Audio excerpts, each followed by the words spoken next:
If you pay attention to current events at all, you may have noticed a pattern forming with everything going on in the world. We are fighting a war in the Middle East, the economy is in absolute shambles, and South Park was regularly in the news cycle just a few months ago. And this can mean only one thing. We have traveled back in time to the year 2009. This is the type of stuff I've been thinking about over the last couple of months, but it wasn't quite enough proof for me. No, I mean, this is all just a coincidence. We can't really be reliving the year 2009, right? That is, until a news story broke that proved to me once and for all that my instincts were correct. Tiger Woods took a whole bunch of drugs and crashed his car.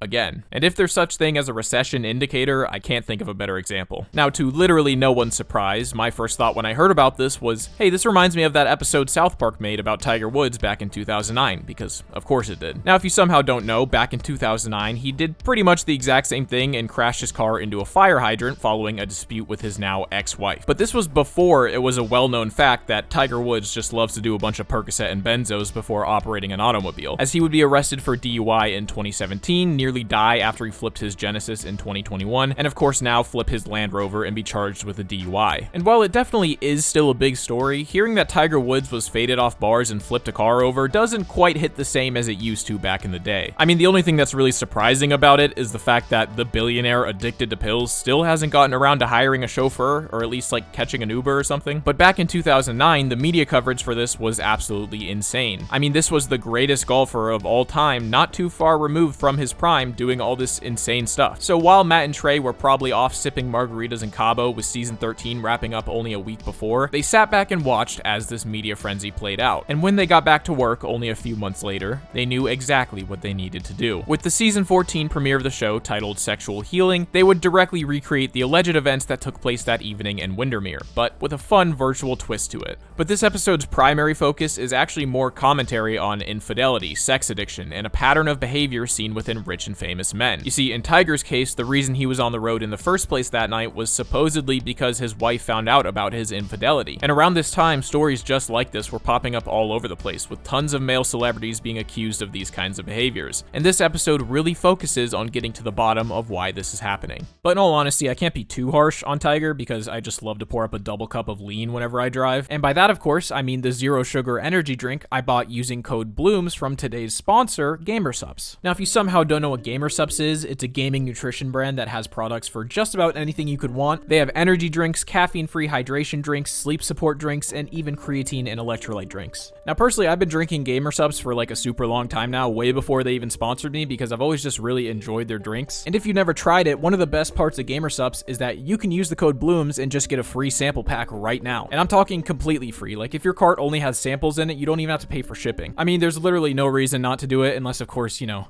you hate me and don't want to support me, but whatever, that's fine. I'm just kidding, of course, but if you do try it and like it, make sure to use the code BLOOMS next time you order a tub, because you will get a free 10% off on your order, and of course, you will be supporting the channel, which I greatly appreciate. Like I said, I've been a fan of GamerSupps for a long time. Specifically, the energy blends are great for just keeping me alert and focused whenever I'm driving after I just did a bunch of narcotics. I'm just kidding, I don't do that, and GamerSupps does not condone that kind of behavior. But seriously, go give GamerSupps a try, use the code BLOOMS, and you'll be supporting this channel. It would mean a lot to me, and you get a great product. So thank you to GamerSupps for sponsoring me.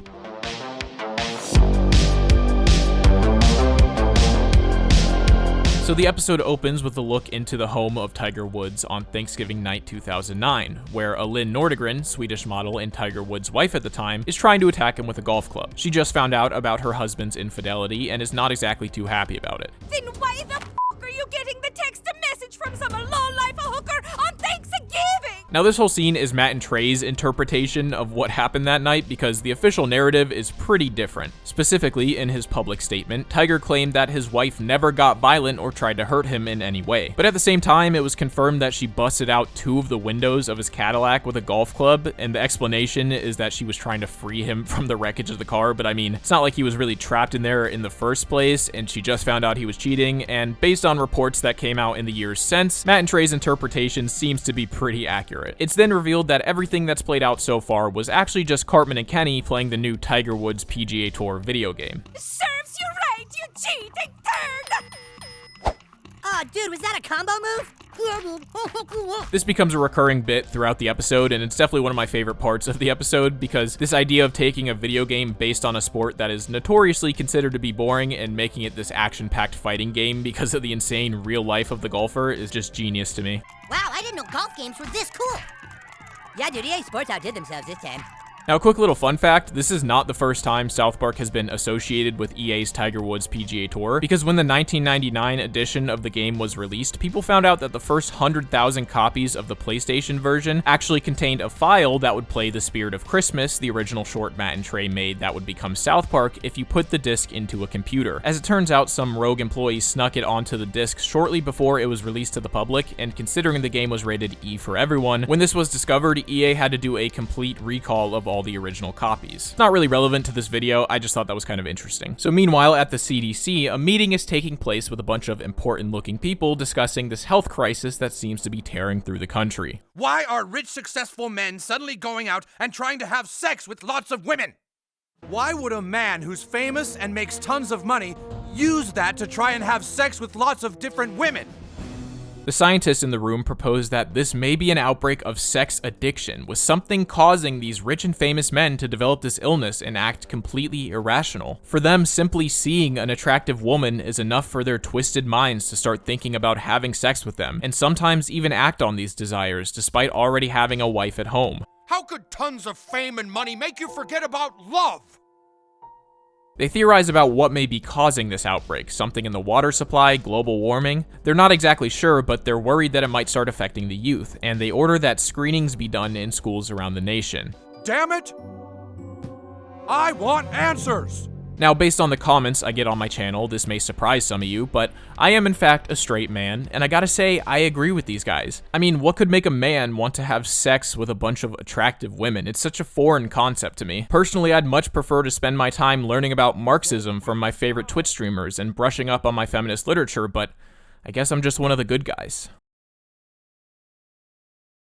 So at school, they are screening the 4th graders to see if any of them have developed this illness, and a scientist shows them a rather risque photograph. The class has varying reactions to the photo, with a few standouts. To no one's surprise, Kenny is absolutely stoked about it, while Butters seems to get caught up on one particular feature of the woman. I never seen that part of a lady.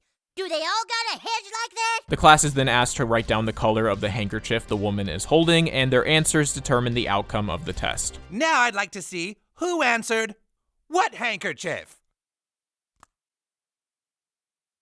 Kyle, Kenny, and Butters are then informed that with the result of this comprehensive test, they are diagnosed with sex addiction. They find out that the road ahead is going to be tough, with their addiction getting worse and worse until eventually they progress to autoerotic asphyxiation. Most likely you'll end up going the way of David Carradine and Michael Hutchins. Autoerotic asphyxiation. You choke yourself with a belt around your neck while masturbating dressed up like Batman or something, then you pass out from lack of air, and apparently it makes your orgasm super awesome.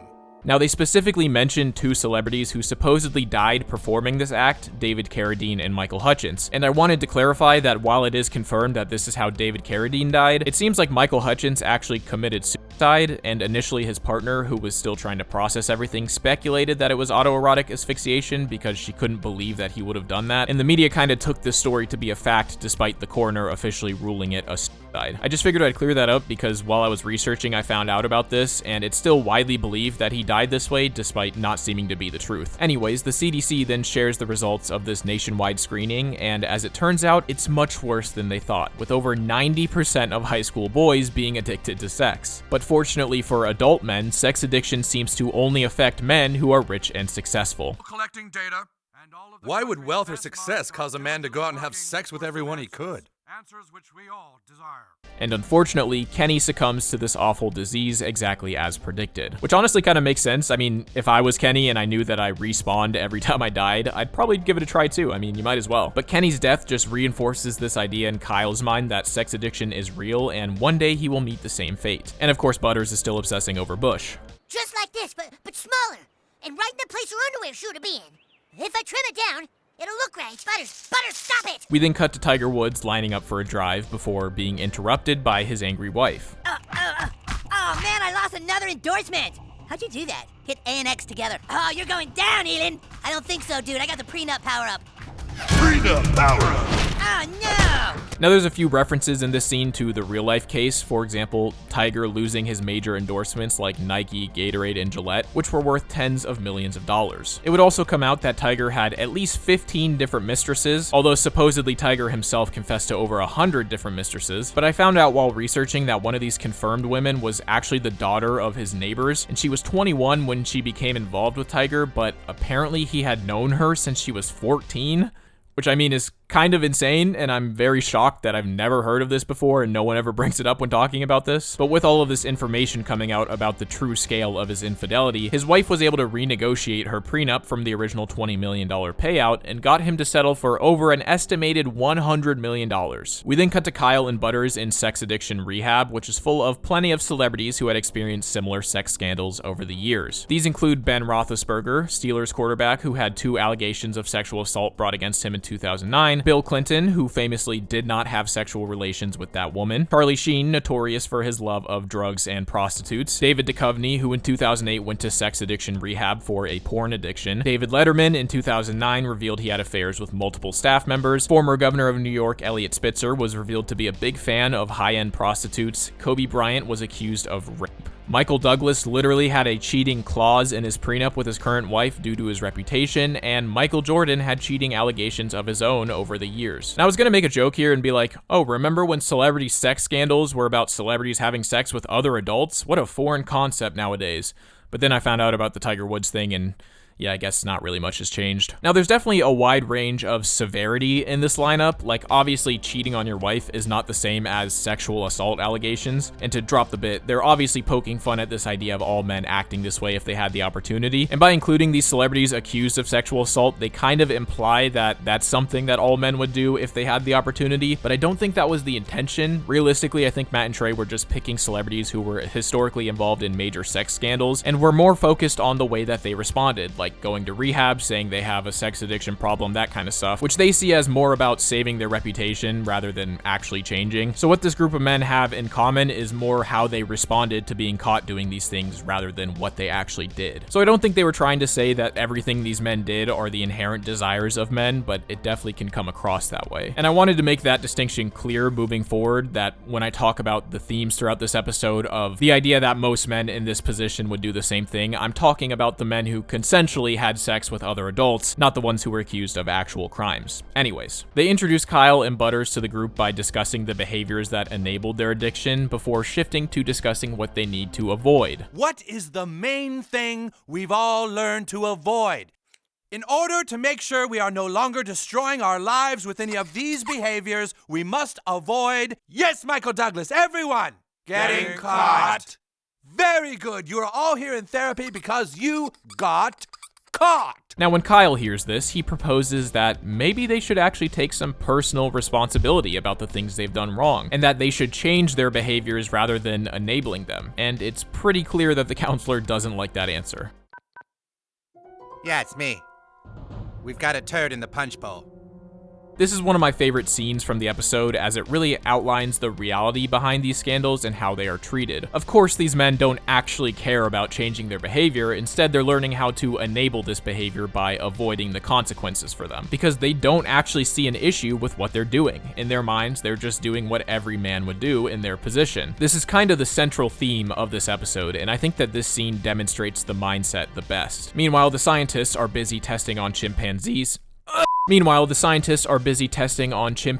to try to figure out what's causing this outbreak. Their testing includes just giving a regular adult male a bunch of money and seeing what happens. And of course, he immediately begins screwing every female monkey he can find before his wife runs out and beats him with a rolling pin. He is then publicly shunned and forced to apologize on his talk show. The scientists conclude that money must be the cause of sex addiction. They even reveal the shocking news that some men's motivation to become rich and successful is to one day have sex with a lot of women. But that doesn't answer the question of why. Why are all these men suffering from this horrible disease? What would possibly lead a completely normal man to want to have sex with lots of women? When they show all their research to the president, he comes to the only logical conclusion. After a UFO crash landed in Roswell, New Mexico, the aliens brought the sex addiction disease to America and are currently residing in Independence Hall, where their power is forcing all of these rich, successful men to have sex with lots of women.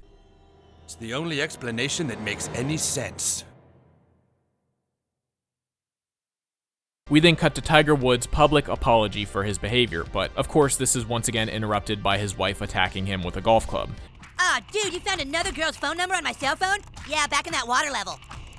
Now the sex addiction group is flying to Independence Hall on a special mission to take down the infected alien. While there, the scientists conclude that it must be a wizard alien and that he actually cast a spell on all of these men. However, one of the guys decides that he's had enough of all this and finally says the quiet part out loud. We all know what's going on here, don't we? Whenever a story breaks about some rich famous guy going around and having sex with tons of girls, we all want to act like we don't understand it, but we do. We're guys, you know? Our brains are wired to strive to be the alpha male and get all the women we can. We don't have to condone what these rich, famous people do, but we can at least admit that given the same temptations and opportunities that somebody like Tiger Woods has, a lot of us guys might do something similar. We have a turd in the punch bowl. Yeah, man, I have no clue what that guy was talking about. Anyways, let's get back to what's really causing all of this, the wizard alien. Because Kyle believes that sex addiction isn't actually a disease and instead can be prevented by just changing your behavior, they decide that he's the only one who is resistant to the spell and give him a gun to take the alien wizard out. When the wizard alien finally emerges, he is an incomprehensible eldritch beast. It's almost as if they had taken the guy who gave the monologue earlier, tied him up, and stuffed him into an alien wizard costume. But Kyle and Butters are then forced to repeatedly shoot the alien wizard until it finally dies, curing all of the men of this horrible disease. Look, the sex addiction, it's leaving my body. I can feel it. I'm free. Kyle and Butters are heroes. Butters is finally cured of his bush addiction, and Tiger Woods gives one last press conference discussing the situation. And my wife won't feel any need to get revenge by sleeping with a bunch of guys. We end with Cartman and Stan once again playing the new Tiger Woods PGA Tour game, and unfortunately, it just doesn't have quite the same feel anymore. What the hell? This game's all boring now. Yeah, where's all the fighting? Dude, screw this. Who wants to hit a dumb little ball around? Yeah, golf is stupid again. Now, personally, I really enjoy this episode. It's very funny, and it actually tackles a lot of interesting topics surrounding gender norms and how they affect our behaviors. So now, let's break it down a little bit more and discuss what this episode did right, as well as discuss Tiger Woods' reaction to the episode, because it may not be what you expect. And I figure what better way than to get it straight from the horse's mouth. You guys really aren't going to believe this, but I actually invited Tiger Woods himself to come talk about this. I genuinely can't believe he said yes. It totally blew my mind when he responded to my email, so yeah, he said he'd be here right about.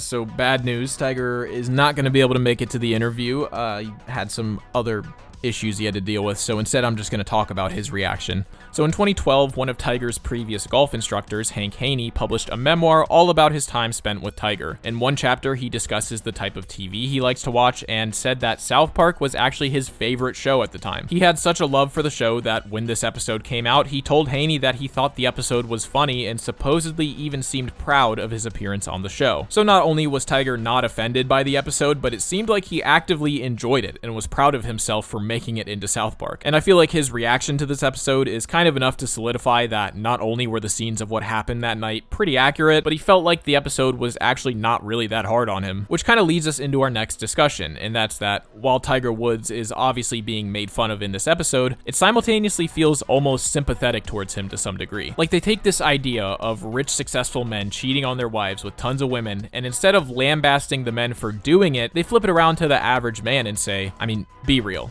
If the most attractive women in the world were throwing themselves at you on a daily basis, you'd probably do something pretty similar. Instead, what they are actually criticizing these men on is the seeming lack of accountability for their actions. You see, these guys get caught doing these things, and their apologies usually sound pretty similar. I just lost my sense of self. This isn't who I really am. I'm a sex addict, and I'm going to rehab for it. And while on the surface, this feels like acknowledgement, it's kind of making them out to be a victim rather than a perpetrator. I mean, they're basically saying that they had this addiction that can't cause them to do bad things, rather than just acknowledging that they decided to do a bad thing. And don't get me wrong, sex addiction absolutely is a real thing. Technically, it's called compulsive sexual behavior disorder, and it's actually considered an impulse control disorder rather than an addiction, but regardless, it can be genuinely harmful to a lot of people's lives. But the question that this episode is asking is, if a rich and successful man has beautiful women begging to sleep with him every day, and he does, is that really an addiction, or is it just the most likely outcome when a man is presented with these kind of opportunities? Like, let's compare this to an average, not rich and successful person who is addicted to sex, specifically a man. He'd have to jump through some crazy hoops in order to actually have sex with a bunch of different women all the time. Like, you would have to be actively going out of your way in order to do this, which would require either a substantial time commitment or a substantial financial commitment, and it would most likely negatively impact a bunch of other parts of your life. Compare that to successful men who only come out as sex addicts after they've been caught and are forced to deal with the consequences. What if they had never been caught? I mean, when it comes to a lot of non-substance related addictions, the criteria is often dependent on the fact that it negatively impacts your life and affects your relationships. If they had never been caught in the first place, I'm sure that most of these dudes wouldn't see having sex with a bunch of hot chicks who are freely offering it up to them as negatively impacting their life. So if the only negative impact on your life comes once you're caught,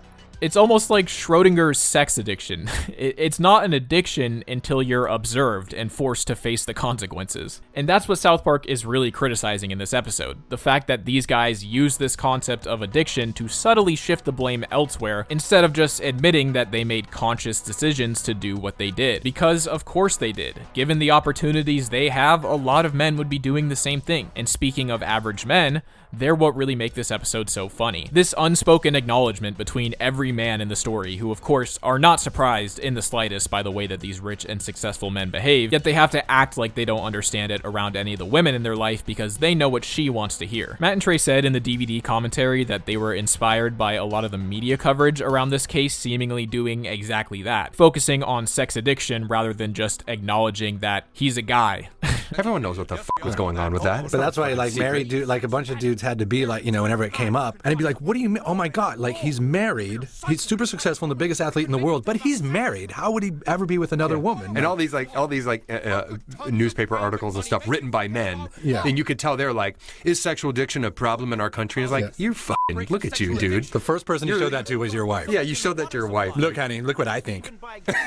These guys have a problem. They have a problem because I can't relate to it at all. This gag is what really makes this episode so great. It's so simple and on the nose, yet so hilarious because it's incredibly accurate. Unfortunately, the majority of men would do exactly what these guys did, although I'm sure that most men would at the very least have some degree of empathy and simply not get married if they were in this situation. But the reason it works so well in this episode, aside from the comedy, is the fact that it's also what drives the plot forward. The idea that this is a problem that has such a simple explanation, and yet all the men are so unwilling to acknowledge the truth that a wizard alien casting a spell on rich men is the conclusion they come to. It's just a classic South Park formula, taking something so simple to the most absurd places to comment about how ridiculous all of it is in the first place. And every time I watch this episode, I can't help but imagine a dude watching it with his wife and laughing the whole way through, only for him at the end of the episode to be like, "Honestly, yeah, it's funny because that's how guys are, but me personally, I would never." Just that visual in my head is enough to make this one of my favorites. But this episode is really just timeless, and it's for a couple reasons. Even though these types of scandals don't get quite the same news coverage as they used to, they definitely still happen. Like, literally as I'm writing this, it just came out that Klay Thompson and Megan Thee Stallion broke up after she found out he was cheating. And just like men acting like idiots when given fame and fortune, men pretending they wouldn't do the same thing if given the opportunity is a tale as old as time. But perhaps what will truly keep this episode relevant throughout the rest of time is Tiger Woods' love of crashing his car after taking 15 vicodin, as that is one of the few certainties in this ever-changing world.